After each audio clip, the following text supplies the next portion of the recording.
मेरे घर में जब एक किन्नर बच्चा जन्म लिया तो मेरा पति राघव बोला, ये तेरे किसी पाप की सजा है, अब मैं तुझे तलाक दूंगा। अगर तू इस बच्चे को घर से बाहर नहीं निकालेगी तो।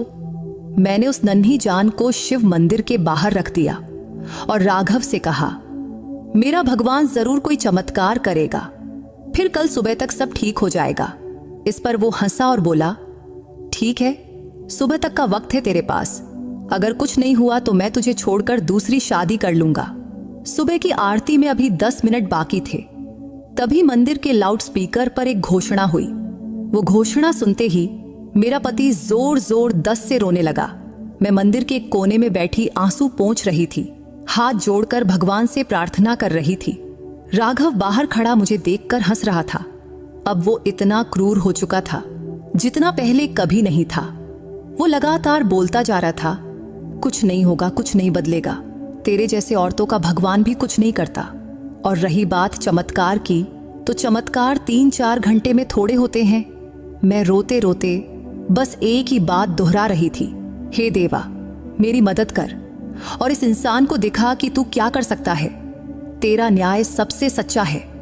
मेरे बच्चे के नाम पर आज तू अपना चमत्कार दिखा। मैंने उम्र भर तेरी भक्ति की है और तुझसे ही सब मांगा है। मैंने बहुत कुछ सहा है, इसलिए आज मैं तेरी भक्ति का फल मांगती हूँ। जितना मैं रोती गई उतना ही मेरा पति, सास और ननद मुझ पर हंसते गए। मैं पूरी तरह अकेली थी। मेरे पास भगवान शिव के सिवा कोई नहीं था।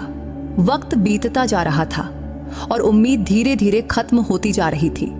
मैं उठने ही वाली थी कि आरती का समय हो गया। तब सुबह का उजाला फैलने लगा था। मैं सिर झुकाए रो रही थी। तभी मंदिर से हुई एक घोषणा ने सबके होश उड़ा दिए। मेरा दिल अचानक रुक सा गया। सबके चेहरे पर सन्नाटा छा गया। मैं नंगे पांव मंदिर की ओर दौड़ पड़ी, क्योंकि वहीं मेरा चमत्कार, मेरी जीत, मेरी राह देख रही थी। दोस्तों, मेरा नाम आरुषि है। रंग रूप से मैं बहुत सुंदर थी, पर मेरा नसीब कभी मेरे जैसा सुंदर नहीं रहा। उम्र भर लोगों की नफरत भरी नजरें सहनी पड़ी, मानो हम चलते फिरते पाप हों। मैं और मेरी माँ, हम दोनों को एक ही नजर से देखा जाता था। मैंने कभी सपने में भी नहीं सोचा था कि मेरी शादी का फैसला इतनी जल्दी और इतनी बेरहमी से लिया जाएगा। आज भी मेरी माँ की आवाज मेरे कान में गूंजती है। वो कहती थी, जिस लड़की का जन्म बाप के नाम के बिना होता है, उस पर इस दुनिया में कोई रहम नहीं करता। मैं उसकी बेटी थी, पर उसके लिए एक बोझ बन गई थी, एक ऐसी जिम्मेदारी जिससे वो जल्द से जल्द आजाद होना चाहती थी। मेरे बाप के बारे में घर में कभी साफ साफ नहीं बोला गया। बस इतना पता था कि वो कोई बड़े आदमी थे। कौन थे, कहाँ थे, किसी को नहीं पता। लोगों की जीभ पर एक ही बात रहती थी, मैं अवैध पैदा हुई हूं। बचपन से लेकर बड़ी होने तक यही अपमान सुनती आई और ये कलंक मेरे माथे पर हमेशा के लिए चिपक गया। गांव शहर की औरतें मुझे निशाना बनाने का एक भी मौका नहीं छोड़ती थीं। उनके ताने मेरे सीने में खंजर की तरह चुभते थे। लेकिन मैं क्या करती? मेरी माँ तो इन्हीं लोगों के बीच रहती थी, इन्हीं के घरों में काम करती थी और इन्हीं के ताने सहती थी। मुझे अपने बाप पर सबसे ज्यादा गुस्सा आता था, क्योंकि उन्हीं की वजह से हमारा जीवन ऐसा बना था। मैंने उन्हें कभी देखा नहीं था। अगर कहीं वो जिंदा होते तो शायद हमसे मिलते और फिर हमारा जीवन ऐसा न होता। एक दिन मेरी माँ ने कहा, तेरे लिए रिश्ता आया है। ये बात सुनते ही मेरे सीने में एक अजीब सी बेचैनी भर गई। जिस लड़के का रिश्ता आया था उसका नाम था राघव। मैंने उसका नाम भी पहले कभी नहीं सुना था। माँ ने बताया कि वह उम्र में मुझसे बहुत बड़ा है, देखने में भी खास ठीक नहीं, न पढ़ा लिखा है न कोई नौकरी है। ये सब सुनते ही मेरा दिल बैठ गया। और तो और उसके पहले 2 शादियां भी हो चुकी थीं। उसकी दोनों बीवियां उसे छोड़कर चली गई थीं। उसके पास न पैसा था, न इज्जत, न संतान, फिर भी मेरे लिए उसका रिश्ता आया था। मेरी माँ ने बस इतना कहा, बेटी, जिन लड़कियों का जन्म बाप के नाम के बिना होता है उन्हें अच्छे रिश्ते कहाँ मिलते हैं। तेरे लिए तो ये एक ही आया है, इसलिए अब मैं देर नहीं करूंगी। मैंने विरोध किया। मैंने कहा, माँ, ये शादी मेरी जिंदगी बर्बाद कर देगी और मैं अपना जीवन यूं बर्बाद नहीं करना चाहती। तुम इसे मना कर दो। पर मेरी माँ ने मेरी एक न सुनी। उसने फिर अपनी दुख भरी कहानी दोहरानी शुरू कर दी। बोली, सबका जीवन बर्बाद होता है, तेरी माँ का भी तो हो ही चुका है। तेरा बाप मुझे छोड़कर चला गया था जब तू पैदा होने वाली थी। अब तेरा भी बर्बाद हो जाए तो मैं क्या करूं? उसके शब्द मेरे सीने में जहर की तरह उतर गए। क्या कि उसकी बातों में कड़वाहट थी, पर सच से भरी हुई थी। उसने भी जीवन में कभी सुख नहीं देखा था। जब मैं पैदा होने वाली थी तभी मेरे बाप ने उसे छोड़ दिया था। शादी हुई भी थी या नहीं, ये आज तक सवाल ही है। मेरी माँ को दुनिया भर के ताने और तकलीफें सहनी पड़ी। वह अनपढ़ थी। उसे लगता था कि जैसा अन्याय उसके साथ हुआ वैसा ही उसकी बेटी के साथ भी होना तय है। उसे ये समझ नहीं आया कि जो उसके साथ गलत हुआ उससे वह अपनी बेटी को तो बचा सकती है। उसके लिए तो यही सच था कि सबके साथ बुरा ही होता है, फिर मेरे साथ हो या तेरे साथ क्या फर्क पड़ता है। मेरी माँ ने अपनी पूरी जिंदगी मेरे लिए कुर्बान कर दी थी। दूसरों के घरों में काम किया, ताने सहती रही और हर सांस सिर्फ मेरे लिए ही ली। पर अब वह थक चुकी थी। उसे बस अब मेरी शादी करके अपनी आखिरी जिम्मेदारी से मुक्त होना था और उसके लिए यही एक रास्ता था, चाहे वह मुझे कहीं भी ले जाए। मेरे मन में 1000 सवाल उठे पर जवाब कोई नहीं था। मैंने माँ से कहा, माँ, तुमने कभी मेरे बारे में सोचा? मेरे सपनों के बारे में, मेरी इच्छाओं के बारे में, मेरे जीवन के बारे में? क्या ये सब तुम्हारे लिए कुछ मायने नहीं रखता? इस पर उसका जवाब था, नहीं बेटी, जिंदगी सपनों पर नहीं चलती, हकीकत को स्वीकार करना पड़ता है। फिर वह दिन आ गया जब मेरी शादी राघव से तय हो गई। वह दिन मैं कभी नहीं भूल सकती। मेरी माँ ने मेरी शादी की तैयारी ऐसे की जैसे वह अपनी जिंदगी का सबसे बड़ा बोझ उतार रही हो। जब उसने मुझे गले लगाया तो उसके आंखों में प्यार नहीं, एक अजीब खालीपन था। वह बार बार कहती रही कि वह मेरे लिए प्रार्थना करेगी, पर उसके शब्दों में सच्चा यकीन नहीं था। राघव, जो मेरे लिए बिल्कुल अनजान इंसान था, अब मेरा पति बन चुका था। शादी के दिन भी लग रहा था कि ये सब एक सौदा है, क्योंकि इस शादी में कोई भावना नहीं थी। उसकी आंखों में चमक तक नहीं थी, उसके बातों में अपनापन भी नहीं था। शादी पूरी होने के बाद जब मेरी माँ ने मुझे विदा किया तो बस इतना कहा, बेटी, अपनी जिंदगी आसान बनाने की कोशिश करना। ये शब्द मेरे दिल पर एक और घाव बन गए। राघव की माँ कामिनी देवी और उसकी बहन अनुष्का, यानी मेरी सास और ननद, लोगों को बता रही थी, हमने तो बहुत पुण्य किया जो इस लड़की से अपने बेटे की शादी कर रहे हैं, वरना ये लड़की कवाड़े ही बिगड़ जाती। पर पूरी गली को और सारे रिश्तेदारों को पता था कि उनके बेटे को कोई लड़की देने को तैयार नहीं था। 1000 जगह मना होने के बाद ही वे हमारे घर आए थे और मैं जैसी भी थी, मेरी खूबसूरती में कोई कमी नहीं थी। फिर भी वे लोग कहते थे, देखो हमने कितना बड़ा उपकार किया। वे दुनिया के सामने खुद को बहुत नेक दिखाने की कोशिश कर रहे थे। पर मेरे मन में बस एक ही सवाल था, तुम्हें किसने कहा कि मेरे घर रिश्ता लेकर आने को? अगर तुम लोग नहीं आए होते तो शायद आज मेरी जिंदगी बच जाती और एक क्रूर इंसान से मेरी शादी न होती। खैर, मेरी शादी की पहली रात बहुत भयानक थी। जब मुझे होश आया तो मैं सिटी के प्राइवेट हॉस्पिटल में थी। डॉक्टर और नर्सें मुझे देखकर दंग रह गए कि इतनी सुंदर लड़की की ऐसी हालत किसने की। मैं चुपचाप लेटी हुई छत की ओर देख रही थी। डॉक्टर ने पूछा, तुम्हारे माँ बाप को कुछ पता है या नहीं है? मैंने थके हुए स्वर में कहा, उन्होंने तो बस मेरी शादी कर दी थी, अब वे मेरे लिए क्या करेंगे? उन्होंने कहा था, अब तू उनके घर की हो गई, अब तू अपना जीवन काट। डॉक्टर ने कहा, मेरे पास एक महिला सहायता केंद्र का नंबर है, मैं तुझे उनकी संचालिका का नंबर देती हूँ, वो तुझे यहाँ से सुरक्षित ले जाएंगी। हमने पहले भी 5-7 औरतों की मदद की है। फिर वो रुक कर बोली, लेकिन सोच ले, 5-7 तो हजारों में से होती हैं और हजारों औरतों को मदद चाहिए होती है, पर डर की वजह से वे बोल नहीं पाती, सिर्फ 1-2 ही हिम्मत दिखा पाती हैं। अगर तुझ में हिम्मत हो तो हम तुझे वहां भेज देंगे। इस पर मैंने धीरे से कहा, मुझे किसी का नंबर नहीं चाहिए, क्योंकि अकेली औरत के नसीब में यहां बस दुख तकलीफ ही लिखा होता है, इसलिए छोड़ो ये सब। इस पर डॉक्टर ने ठंडी सांस ली और बोली, ठीक है, जैसी तेरी मर्जी। जब मैं हॉस्पिटल से डिस्चार्ज होकर घर लौटी तो मेरे सामने बर्तनों का ढेर रख दिया गया। किसी को ख्याल भी नहीं आया कि मैं अभी नई दुल्हन हूं, बल्कि ऐसा लग रहा था कि मुझे यहाँ बहू बनाकर नहीं, नौकरानी बनाकर लाया गया है। घर में इतना काम था कि मैं सुबह से रात तक काम में डूबी रहती और मेरी ननद और सास बिस्तर पर बैठी आराम करती। नाश्ता पानी खाना सब मैं ही उनके बिस्तर तक लेकर जाती। सबसे बुरी बात यह थी कि इतना करने पर भी वे कभी मेरी तारीफ नहीं करती, बल्कि जब मेरा पति राघव घर आता तो सास ननद दोनों कहती, हम तो सुबह से काम कर रहे हैं, ये रानी साहिबा बस बैठी रहती हैं। फिर वो या तो हाथ उठाता या जुबान से मेरे दिल पर घाव देता। पड़ोस की औरतें एक बार मुझसे बोली, इस घर से पहले भी 2 लड़कियां इसी तरह भाग गई थीं, क्योंकि ये लोग बहू का जीना हराम कर देते हैं। देखते हैं अब तू कितने दिन टिकती है। इस बात पर मैं क्या कहती, क्योंकि मेरे पीछे मायका था नहीं और आगे पति छोड़े तो कहां जाती। इसलिए शादी के बाद मेरा जीवन ठीक वैसा ही हो गया जिसका मुझे हमेशा डर लगता था, क्योंकि राघव क्रूर और स्वार्थी निकला।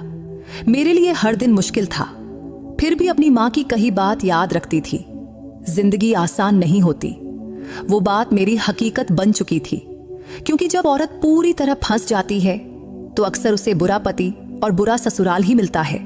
फिर वो बस यही सोचती है, काश उसे एक बच्चा होता, अपना बच्चा, जिससे वह प्यार कर सके, जिसके साथ खेल सके, जो उसका सहारा बने।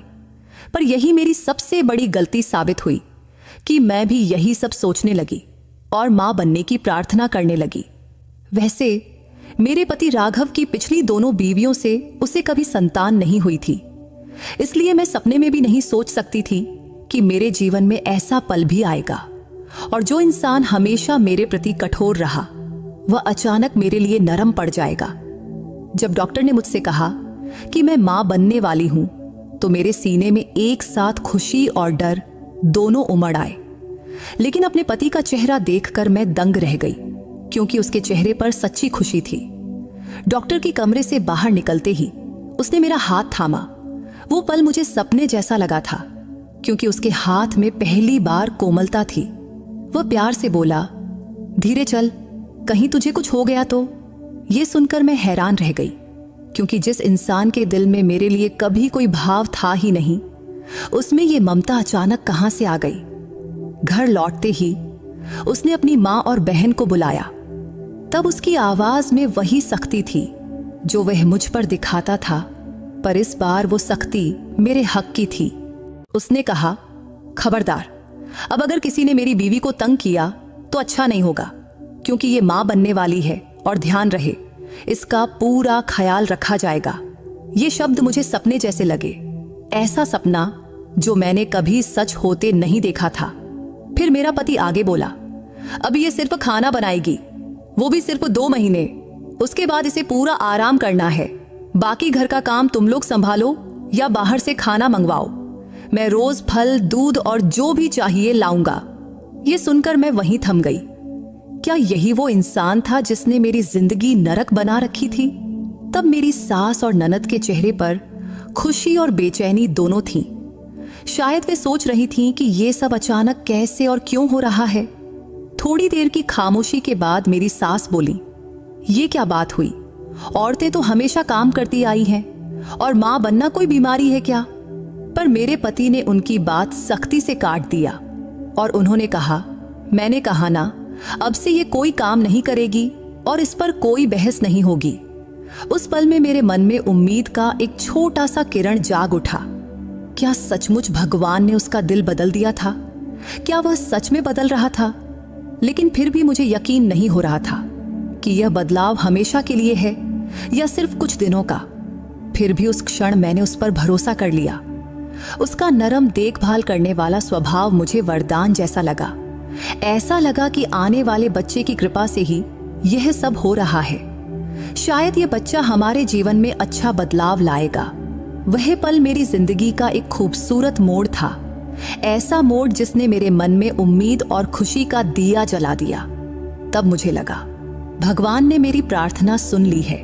उस दिन जब रात हुई तो मैं अपने कमरे में बैठी सोच रही थी कि शायद मेरा जीवन नई दिशा ले रहा है और जो उम्मीदें सालों से अंधेरे में दबी पड़ी थीं, वे फिर से जाग उठी थीं, क्योंकि मेरे पति के बदले हुए व्यवहार ने मुझे यकीन दिलाया कि अब शायद मेरे नसीब में सुख लिखा है। इसीलिए मैंने भगवान का शुक्रिया अदा किया और मन में नए सपने बुनने लगी। लेकिन वह खुशी बहुत कम वक्त की थी। रात को जब मैं पानी लेने कमरे से बाहर निकली तो राघव की आवाज आई। वह अपने माँ और बहन से बात कर रहा था। आवाज सुनकर मैं दरवाजे के पीछे रुक गई और सुनने लगी। लेकिन जो कुछ मैंने सुना उसने मेरा दिल पूरी तरह तोड़ दिया। मेरी ननद गुस्से में बोल रही थी, तूने तो अपनी बीबी को हमारे सिर पर बिठा दिया है। अब ये रानी बनकर घूमती है, घर में कोई काम नहीं करती और तुझे इसके सिवा कुछ दिखता ही नहीं है। मेरी सास ने भी गुस्से से कहा, हाँ ये क्या बात हुई बेटा, तूने उसे सिर पर क्यों चढ़ा रखा है? हमने सपने में भी नहीं सोचा था कि यह हम पर राज करेगी। मेरा पति, जो अभी तक मेरे साथ प्यार और नरमी से पेश आ रहा था, वह अचानक बिल्कुल अलग इंसान बन गया और वह हंसते हुए बोला, आप लोग चिंता क्यों करती हैं? ये तो सिर्फ 9 महीने की बात है, बच्चा हो जाएगा, फिर देखना, मैं तो इसे तलाक देकर ही छोड़ूंगा। ये शब्द सुनते ही मेरे दिल की धड़कन रुक सी गई, जैसे मेरे पैरों तले जमीन खिसक गई हो। मैं वहीं खड़ी की खड़ी रह गई, जैसे पत्थर की मूर्ति बन गई हो। सांस लेना भी भूल गई। तभी मेरी सास बोली, तलाक देगा तो दूसरी कहां से लाएगा, क्योंकि इतनी सुंदर लड़की आसानी से नहीं मिलेगी। ये जवान भी है और सबसे बड़ी बात, कभी शिकायत भी नहीं करती। चाहे हम कुछ भी कहें, वो चुपचाप सुन लेती है। इस पर मेरा पति बेफिक्री से बोला, अरे कोई ना कोई तो मिल ही जाएगी। वैसे भी अब इसके लिए मेरे दिल में कोई जगह नहीं बची। फिर थोड़ी देर की खामोशी के बाद मेरी सास बोली, तो ठीक है, 9 महीने सह लेंगे, लेकिन ज्यादा सिर पर चढ़ाने की जरूरत नहीं है। इस पर मेरा पति बोला, अरे माँ, वो थोड़ा खुश रहेगी तो बच्चा स्वस्थ पैदा होगा, क्योंकि हमें तो बच्चे से मतलब है, उससे नहीं। फिर मेरी सास सिर हिलाते हुए बोली, बच्चा तो होना ही चाहिए, वो भी बेटा। इस पर मेरा पति बोला, बेटा हो या बेटी, मुझे खुशी है माँ, लेकिन बेटा हुआ तो और भी अच्छा होगा। ये बातें सुनकर मेरे आंखों में आंसू भर आए, क्योंकि दिन भर उसके प्यार भरे लहजे से चमक उठी। मेरी दुनिया एक पल में बुझ गई। मैं सोचने लगी, क्या यही मेरी जिंदगी का सच है? क्या मेरा वजूद सिर्फ एक बच्चा पैदा करने तक ही सीमित है और उसका नरम स्वभाव सिर्फ इसी वजह से था? मैं चुपचाप अपने कमरे में लौट आई। अब मेरे मन में एक अजीब सी उलझन थी। क्या मैं सब अनसुना करके हंसती रहूं या अपनी हकीकत स्वीकार कर लूं और जो नसीब में मिला वही जी लूं? उस रात मुझे नींद नहीं आई, क्योंकि मेरे पति के शब्द बार बार मेरे कानों में गूंजते रहे, हमें तो बच्चे से मतलब है, उससे नहीं। ये बात मेरे सीने में खंजर की तरह चुभ गई थी। अगली सुबह उठते ही मैंने एक पक्का इरादा कर लिया कि मैंने पहले भी कहा था ना कि जिंदगी आसान नहीं होती, लेकिन हिम्मत कभी नहीं छोड़नी चाहिए। और मुझे पता था कि मेरे लिए यह आसान नहीं होगा।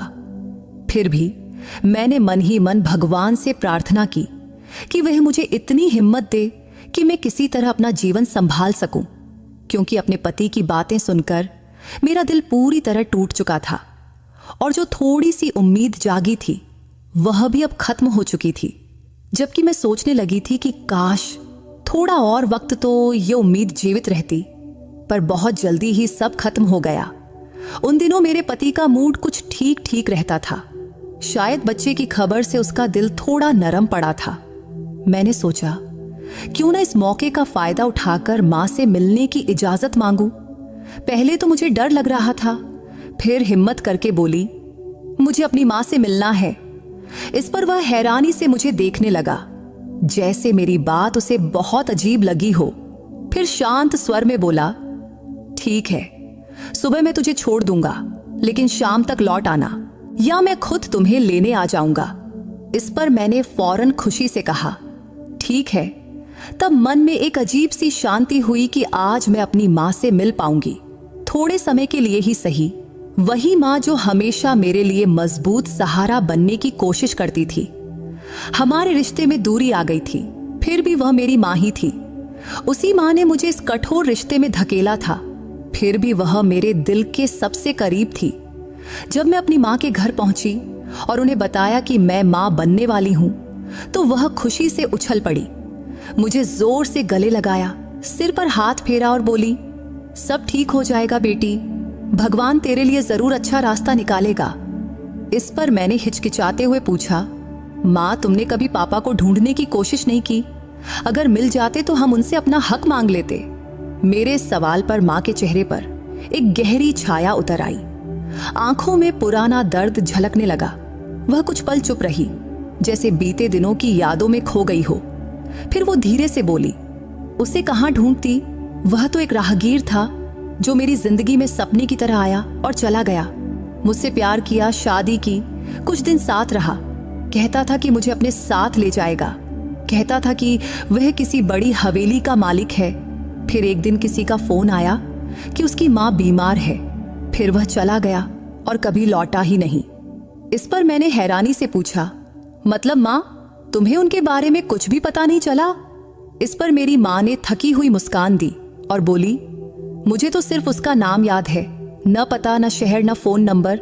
ऐसे में मैं उसे कहाँ ढूंढती? तभी मेरे मन में एक इच्छा जागी, कम से कम उनका नाम तो पता चले। जो आदमी मेरा बाप था उसका नाम क्या था? इसलिए मैंने हिचकते हुए पूछा, माँ आज तो मुझे मेरे पापा का नाम बता दो। इस पर मेरी माँ ने पहले गहरी सांस ली और धीरे से बोली, तेरे पापा का नाम समर मेहता था। ये नाम सुनते ही मेरे सीने में एक अजीब सी हलचल हुई, पर इस नाम का कोई मतलब नहीं था, क्योंकि शायद ये नाम मेरे वजूद का हिस्सा बन सकता था, पर नहीं बना। ये नाम भी मेरी जिंदगी के उस खाली कोने में शामिल हो गया जिसे मैं कभी भर नहीं पाई। इसके बाद मैं कुछ देर माँ के पास चुपचाप बैठी रही। माँ के चेहरे पर जिंदगी की सारी कठोरता साफ दिख रही थी और मेरे मन में एक अनोखी दुविधा चल रही थी, आखिर इस नाम के बाद मैं करूंगी भी क्या? मेरे लिए तो यही जिंदगी का सच था जिसे किसी तरह सहना था। शाम तक मेरा पति मुझे लेने आने वाला था, इसलिए मैंने माँ को अलविदा कहा और सोचा कि जिंदगी का यह चक्र यूं ही घूमता रहेगा और मेरी उम्मीदें, मेरे सपने कहीं पीछे रह जाएंगे। इसके बाद 9 महीने किसी तरह अच्छे से गुजर गए, पर भगवान को क्या मंजूर था कौन जाने। जब मेरा बच्चा हुआ तो मेरे पैरों तले जमीन खिसक गई। मेरी बेटी हुई थी, लेकिन उसके हाथ पांव पूरी तरह अलग हालत में थे। जब मेरे पति ने बच्ची को देखा तो उसका चेहरा उतर गया। वह बोला, बच्चा तो हुआ पर बेकार है, इसे कौन संभालेगा, इसका कौन देखभाल करेगा? मेरे पति की बात मेरे सीने में तीर की तरह चुभी। मुझे इतना दर्द हुआ कि बयां नहीं कर सकती। उम्र भर मैं एक बाप की छांव के बिना बड़ी हुई थी और अब खुद मां बन गई थी, फिर भी कोई छांव नहीं थी। मैंने कहा, ठीक है, आपको नहीं चाहिए तो मैं इसे मंदिर के बाहर रखाती हूं, कोई उठा लेगा या भगवान कोई रास्ता निकालेगा। इस पर मेरा पति ठंडे लहजे में बोला, बहुत अच्छा सोचा तूने, मुझे तो इसे घर में रखना ही नहीं था, अब जा मंदिर के बाहर रखा। मेरी सास ननद भी कठोर बोल बोलती रहीं। उनके बोल मेरे दिमाग को सुन्न कर रहे थे और फिर मैंने वह भयानक दर्दनाक फैसला ले लिया। रात की सन्नाटे में मैंने अपनी नन्ही निष्पाप बेटी को शिव मंदिर के बाहर रख दिया। लौट कर आई तो मेरा पति बोला, बहुत अच्छा किया तूने। इस पर मैंने जवाब दिया, भगवान जरूर कोई ना कोई रास्ता दिखाएंगे। वह हंसकर बोला, अरे वाह, तुझे अपने भगवान पर बहुत यकीन है लगता है। अच्छा चल, देखते हैं तेरा भगवान क्या करिश्मा करता है। उसने मुझे सुबह की आरती तक का वक्त दिया था। वह बोला, अगर उस वक्त तक कोई चमत्कार न हुआ तो तू भी इस घर से निकल जाएगी। मैंने पूजा की थाल सजाई। मेरी जिंदगी में कोई नहीं था, न अपना, न साथी, न दोस्त, सिर्फ भगवान था। तो मैं उसी से मदद मांग रही थी। पूजा में बैठकर मैं जोर जोर से रोकर भगवान से प्रार्थना करने लगी। उधर घर के सारे लोग मुझ पर हंस रहे थे, यह कहकर कि रोने धोने से कोई चमत्कार नहीं होने वाला। रात होती जा रही थी, मन में एक अजीब सी बेचैनी थी। जब मैं अपनी बेटी को मंदिर के बाहर रखकर आई थी तो जैसे सीने पर पत्थर रख दिया गया हो। लेकिन घर लौटते ही पति के शब्दों ने मेरे पूरे वजूद को तोड़ दिया। उसने कहा, बहुत अच्छा किया तूने, वरना मुझे तो इसे घर में रखना ही नहीं था। अब देखते हैं तेरा भगवान कोई करिश्मा दिखाता है या नहीं। उसने सुबह की आरती तक का वक्त दिया था। अगर कुछ न हुआ तो मुझे भी घर से निकाल दिया जाएगा। उसी में मेरी ननद और सास भी ताने मार रही थीं। दोनों हंस रही थीं और मुझे ऐसी नजरों से देख रही थीं जैसे मैं कोई पागल औरत हूं। उनके व्यवहार ने मेरी आखिरी उम्मीद को भी डगमगा दिया था। लेकिन मेरे मन में एक बात बिल्कुल साफ थी, भगवान से बड़ा कोई नहीं। मैंने फिर पूजा की दीप जलाई और भगवान के सामने हाथ जोड़े बैठ गई। मेरे आंखों से आंसू बह रहे थे और होठों से अपने आप प्रार्थना निकल रही थी। हे भगवान, तू सब जानता है, मेरी मजबूरी, मेरे दिल की हालत। मेरी बेटी पर दया कर, इससे बचा ले। मेरा स्वर ऊंचा हो गया था और घर वाले मेरी हालत पर हंस रहे थे। मेरा पति बोला, चिल्ला चिल्ला कर रोने से कुछ नहीं होगा, भगवान ऐसे करिश्मा नहीं दिखाता। मेरी सास तंज कसते हुए बोली, बहुत बड़ी भक्त बनती है, देखते हैं इसका भगवान कुछ करता भी है या नहीं। लेकिन मैं अब दूसरे लोक में थी। मेरी प्रार्थना रुकने का नाम नहीं ले रही थी।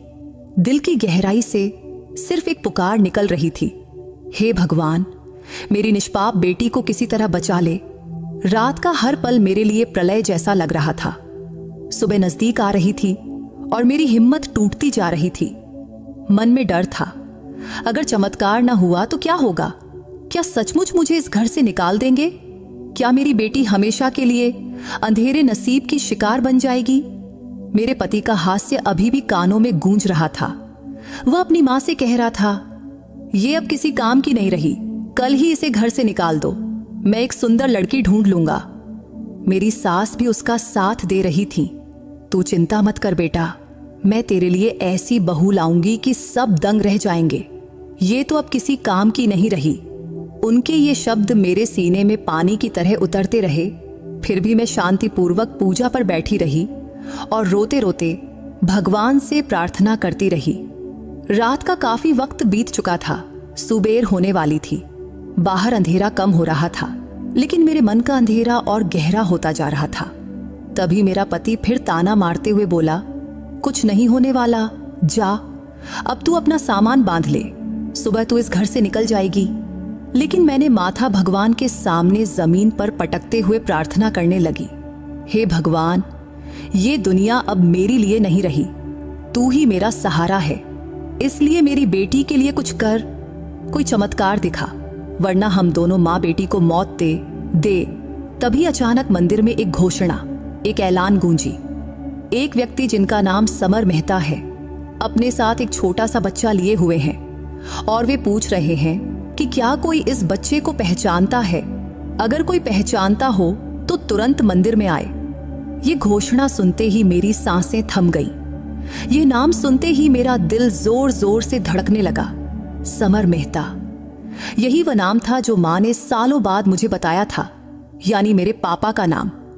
मुझे लगा जैसे पैरों तले जमीन खिसक गई। मेरे पति और सास हैरानी से मुझे देखने लगे, लेकिन मैंने किसी की परवाह नहीं की और नंगे पांव दौड़ने लगी।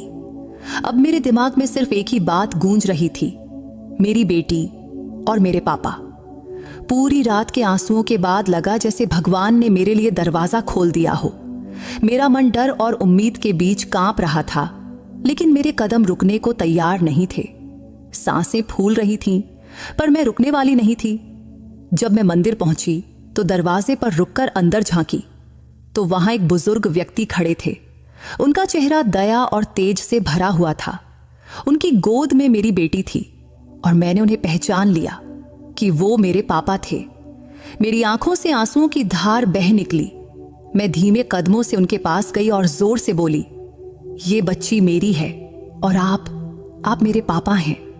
मंदिर में मौजूद सभी लोग हैरानी से मुझे देखने लगे। मेरे पापा ने मेरी ओर देखा। उनकी आंखों में आश्चर्य और अपार प्यार था। वे बोले, तू मेरी बेटी है। तभी मैं रोते हुए उनके पास गई और उनके पैरों पर गिर पड़ी। फिर मेरे होंठों से सिर्फ इतना ही निकला, पापा, मैं हूं आपकी बेटी।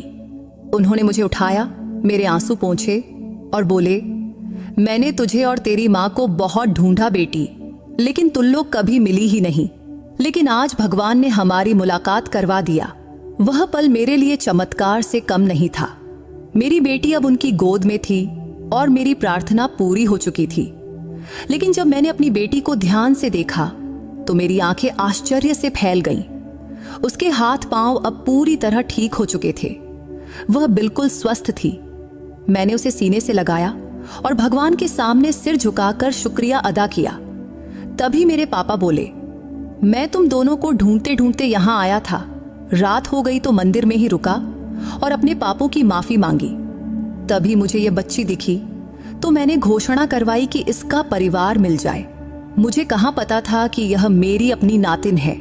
इसके बाद मैंने उन्हें सब कुछ बता दिया कि माँ ने मजबूरी में कैसे मेरी शादी कर दी, फिर उन लोगों ने मेरे साथ कैसा व्यवहार किया। मेरी दुख भरी बातें सुनकर पापा के चेहरे पर गुस्से की लकीरें उभर आईं। उनके चेहरे पर गुस्सा तो था, लेकिन वह गुस्सा एक ऐसे आदमी का था जो अपनी बेटी पर हुई बेइज्जती को सहन नहीं कर सकता। और उनका रौब, उनकी शान सब एक साथ उभर आए। उन्होंने मेरा हाथ थामा और मेरी बेटी को अपनी चादर में लपेटे और बोले, चल मेरे साथ। मैंने पूछा, कहाँ? तो उन्होंने कहा, बस चल, सब पता चल जाएगा। फिर वे मुझे उसी घर ले आए जहां मेरा पति राघव, सास और ननद थे। उन्हें देखकर सब दंग रह गए कि मैं एक अनजान आदमी के साथ आई हूं और वह आदमी मेरा बाप था। मेरा पति मेरी बेटी को देख रहा था, जो अब पूरी तरह स्वस्थ थी और आंखें खोलकर सबकी ओर देख रही थी। मैंने उसे कहते सुना था कि अगर बेटी भी हुई तो मुझे बहुत खुशी होगी। और अब जब वह बेटी को ठीक देखकर पिघलने लगा था और मेरे पास आने लगा, तभी मेरे पापा ने हाथ के इशारे से उसे रोक दिया। हम गाड़ी से आए थे। पापा के साथ उनके 3 आदमी भी थे। शायद वे उनके अंगरक्षक थे। वे साधारण इंसान नहीं थे। उनके व्यवहार और व्यक्तित्व से सबके चेहरे पर आश्चर्य और अविश्वास छा गया था। तभी पापा ने एक ऊंची आवाज के साथ कहा, मेरा नाम समर मेहता है और हमारा खानदान बड़े घराने में गिना जाता है। मैं न जाने कितनी जमीन और संपत्ति का मालिक हूं, और तू अगर मेरी बेटी का पति है और मेरा दामाद, जो अभी तक आराम से बैठा था। इतना सुनते ही मेरा पति तुरंत नम्रता से खड़ा हो गया और डरते हुए बोला, जी, ये मेरी बीबी है और ये मेरी बेटी। तभी पापा के चेहरे पर गुस्से की लकीरें और गहरी हो गईं। फिर उन्होंने कठोर स्वर में पूछा, तो ये बेटी तेरी है, फिर मंदिर में ये क्या कर रही थी और तूने मेरी बेटी पर हाथ कैसे उठाया? इस पर मेरे पति का चेहरा सफेद पड़ गया। वह कुछ बोल भी न सका, बस चुप खड़ा रहा। तभी पापा ने अपने एक आदमी को इशारा किया तो वह तुरंत अंदर आया और हथियार संभालते हुए पति की ओर बढ़ा। फिर पापा बोले, अभी के अभी इसी वक्त मेरी बेटी को इस रिश्ते से आजाद कर, वरना मैं तुझे जिंदगी से आजाद कर दूंगा। मेरा पति, जो खुद को हमेशा शेर समझता था, वह तुरंत मेरे पापा के पैरों पर गिर पड़ा और कांपते स्वर में बोला, नहीं साहब, मैं कसम खाता हूं, आपकी बेटी को मैं बहुत सुख दूंगा और हमेशा खुशी रखूंगा। इस पर पापा ने ठंडे मगर तीखे लहजे में कहा, तू किसे सुख देगा? वैसे तेरे पास जिंदगी कितनी बची है बूढ़े? तुमने मेरी जवान बेटी से शादी करने की हिम्मत कैसे की? तब उनकी आवाज में इतनी सख्ती थी कि मेरे पति के पसीने छूट गए। फिर पापा ने कठोर स्वर में आदेश दिया, तू अभी के अभी तुरंत मेरी बेटी को तलाक दे, वरना तेरे लिए बहुत बुरा होगा। तभी डर और संकोच से मैंने देखा तो मेरा पति तलाक देने को तैयार हो गया। फिर पापा ने मेरी सास और ननद की ओर देखा। दोनों चुप थीं, सिर झुकाए बैठी थीं। तभी मेरे पापा ने जेब से नोटों की एक मोटी गड्डी निकाला और मेरे पति के मुंह पर दे मारा। फिर बोले, ये उन दिनों की कीमत है जब मेरी बेटी तेरे घर में रही थी, अब ये पैसे गिनता रहे। फिर मेरी ओर मुड़े। तब उनकी आंखों में अपार प्यार था। उन्होंने मेरा सिर थपथपाया और बोले, बेटा, ये इंसान तेरे लायक नहीं था। अब मैं तेरे लिए ऐसा वर ढूंढूंगा कि सारी दुनिया देखेगी। मेरी आंखों से आंसू बह रहे थे, पर ये आंसू दर्द के नहीं थे, बल्कि ये पिघलते दुख और आजादी के थे। मेरे सारे गम एक पल में खत्म हो गए थे। पापा ने मुझे अपने पास खींचा, मेरी बेटी को गोद में लिया, मेरा हाथ थामा और गर्व से मुझे उस घर से बाहर ले गए। वह पल मेरी जिंदगी का नया आरंभ था। तब मुझे ऐसा लगा जैसे भगवान ने मेरी प्रार्थना सुन ली और मेरे हक में फैसला सुना दिया। फिर हम सीधे माँ के घर पहुंचे। तब मेरे मन में डर भी था और खुशी भी। मैं सोच रही थी जब माँ पापा को देखेगी तो क्या होगा, लेकिन जैसे ही हम दरवाजे पर पहुंचे मैंने दस्तक दी। फिर दरवाजा खुला तो मेरी माँ सामने थी। मुझे और पापा को एक साथ देखकर वह स्तब्ध रह गई।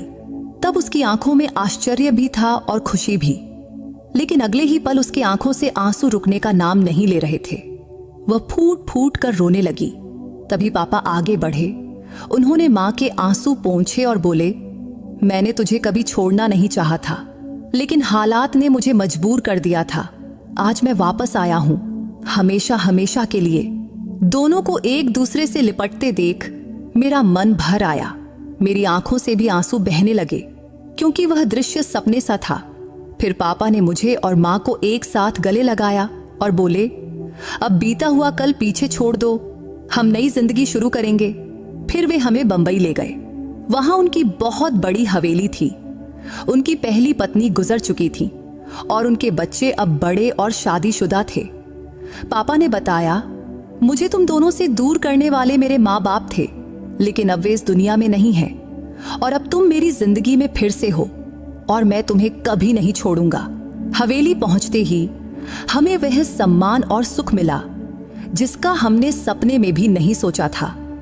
मेरी बेटी के लिए अलग नौकरानी रखी गई जो दिन रात उसकी देखभाल करती। मेरे लिए डॉक्टर बुलाए गए। उन्होंने मेरा जांच करके कहा, तुम बहुत कमजोर हो, लेकिन अच्छा खाना और पूरा आराम मिले तो सब ठीक हो जाएगा। फिर पापा ने हमें वह सब दिया जिसकी हमने कभी कल्पना भी नहीं की थी। मेरी बेटी के लिए नए कपड़े, नए खिलौने, झूले, यहाँ तक कि सोने के कंगन और अंगूठियां भी। मेरे माँ के लिए खूबसूरत साड़ियां और गहने, मेरे लिए नए वस्त्र और पूरा आराम। हवेली के खाने में ऐसे ऐसे पकवान परोसे जाते कि हम देखते रह जाते। हर रोज स्वादिष्ट और लजीज भोजन। बस एक हफ्ते में हमारी हालत बदल गई। कमजोरी की जगह ताजगी, तकलीफ की जगह सुकून आ गया। जो कुछ भी जिंदगी ने हमसे छीना था वह हमें कई गुना होकर वापस मिल गया। पापा ने अपने प्यार और जिम्मेदारी से हमें वह इज्जत और मान सम्मान दिया जो सचमुच हमारा हक था।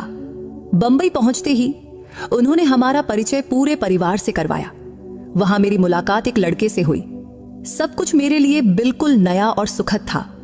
जैसे दुख के एक लंबे अध्याय के बाद जिंदगी ने मुझे फिर से हंसना सिखाया हो। वह मेरी ही उम्र का जवान लड़का था, किसी राजकुमार सा सुंदर और आकर्षक।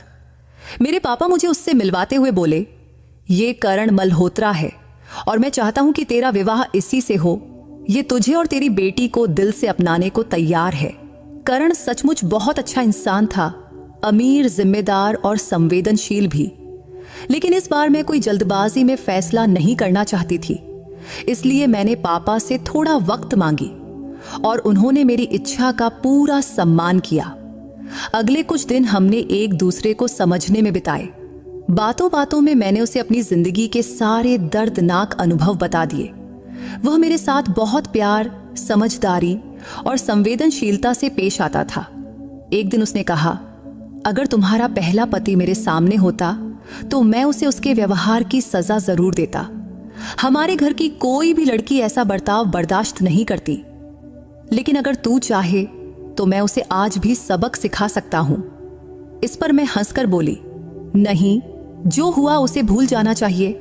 हम अपनी जिंदगी आगे बढ़ाएं और बीता हुआ पीछे छोड़ दें। इसके बाद करण और मुझ में गहरी दोस्ती हो गई। वह सिर्फ मुझसे ही नहीं, मेरी बेटी से भी बहुत प्यार करने लगा। उसे गोद में लेकर घंटों खेलता और उसकी छोटी छोटी बातों से मुझे अपार खुशी मिलती। पापा ने मेरी बेटी का नाम अनन्या रखा था और उसके लिए हर संभव सुविधा उपलब्ध कर दी थी। एक दिन करण ने मुझसे कहा, मैं तुम्हारा राह हमेशा देखता रहूंगा। जब तुम कहोगी तभी हम शादी करेंगे। चाहे जितना भी वक्त ले लो, ये फैसला पूरी तरह तुम्हारा होगा। उसकी यह बात मेरे दिल की गहराई तक छू गई। उसका सच और उसका प्यार धीरे धीरे मेरे दिल में जगह बनाने लगा। कुछ दिनों बाद मैंने मन की आवाज सुनी और हाँ कह दिया। फिर मेरे पापा ने बहुत खुशी से हमारा विवाह करवा दिया। ये मेरे लिए एक नई जिंदगी की शुरुआत थी करण के साथ। अब मेरी जिंदगी खुशियों से भर गई। वह मेरी बेटी के लिए एक आदर्श पिता बन गया और मेरे लिए ऐसा साथी जो मेरे सारे दुख समेटकर मुझे खुशियों की रोशनी में खड़ा कर देता था। शादी के बाद मुझे समझ आया कि जब कोई मर्द सचमुच दिल से प्यार करता है तो वह औरत को कितना सम्मान और अपनापन देता है, क्योंकि वह मेरे हर दुख और हर मुस्कान का हिस्सा बन गया था। मुझे जरा सी भी तकलीफ होती तो वह बेचैन हो जाता। उसके प्यार और देखभाल का अंदाज ऐसा था कि कई बार मुझे लगता कि शायद मैं सपना देख रही हूं। मेरे पापा ने सच कहा था कि वे मेरा विवाह किसी राजकुमार से करेंगे और करण ने मुझे सचमुच राजकुमारी की तरह रखा। अब मेरी जिंदगी खुशियों से भरी हुई थी और मैं हर पल भगवान का शुक्रिया अदा करती थी। मेरी माँ